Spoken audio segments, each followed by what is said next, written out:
Selam dostlar. Qozonimiz bo'yicha sayohatimizni davom etamiz. Ham biz bugun shaharimizning Kirov rayonida o'rnashgan 81-maktabda. Bu maktabda Buyuk Vatan so'g'ishi vaqtida evakuatsiyalangan gospital o'rnashgan bo'lgan. Binoga 85 yil. Ham Buyuk Vatan so'g'ishi vaqtida haligi bino ko'p soldatlar uchun ikkinchi yurtga aylanadi.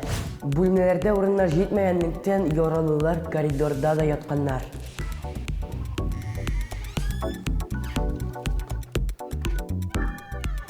Ишекнең шыгырдалары да безне шул чорга алып кайткан шикелле.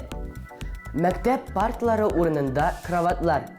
1941 елда сугышның 10-нчы көнендә бу мәктәптә эвакуацияләнгән госпиталь эшли башлый.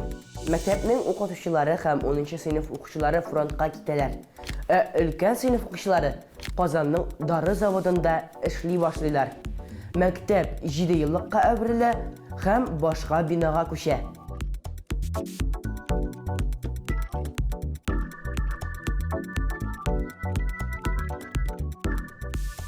Утыз 46 номерлы эвакуацияләнгән госпиталь 1941 елның июленнән 1943 елның сентябренә кадәр Казанда бу бинада урнашкан була.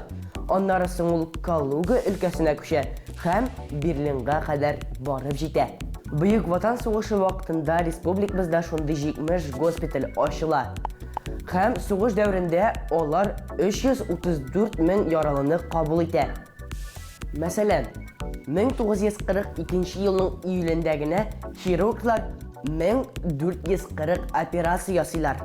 Шәһәребездән 5700 донор көн сайын фронтка 60 литр кан тапшыра. Күп госпитальләр тимер юлы якын булганлыктан Казаныбызның Киров районында урнашкан булалар. Дорогой боец, поздравляем вас с Новым годом. Желаем успехов на фронте.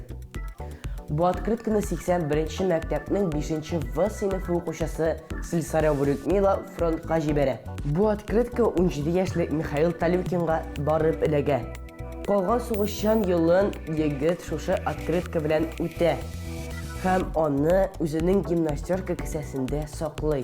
Михаил Талюкин сугыштан исән кайтсам, бу кызны һичшиксез эзләп табачакмын дип үз-үзенә сүз бирә. Михаил Талюкин әле хәзердә исән. Аңа хәзер 95 яшь. Ләкин аңа Людмила Слесареваны эзләп табу насыйп булмый. 67 елдан соң ул аның кызын эзләп таба. Халык рәссамы Михаил Талюкин әле бүгендә Людмила Слесареваның кызы белән аралаша. Һәм аңа әнисенең каберенә тере шәшәләр кую өчен акча җибәреп тора икән. Бүгендә открытканың оригиналы аның түш кесәсендә йөри. Әйткәнемчә, мәктәп укучылары фронтка хатлар язалар, открыткалар җибәрәләр, бияләйләр тегәләр, оек башлар бәйлиләр. Дәресләрдән соң госпитальгә килеп табибларга, медсестраларга ярдәм итәләр. Музейны шушы госпитальдә эшләгән Шәфкать туташы Зәйтүнә Валидова истәлекләре буенча яңартканнар һәм торгызганнар. Музейда шулай ук фронттан килгән 3 почмаклы хатлар да саклана. Музейдагы һәрбер экспонат шушы дәһшәтле елларны искә төшерә. Әби-бабаларыбызның батырлыгын онытмыйк, дуслар. Туган як тарихын өйрәнегез. Танылган шәхесләрне белегез. Сау булыгыз.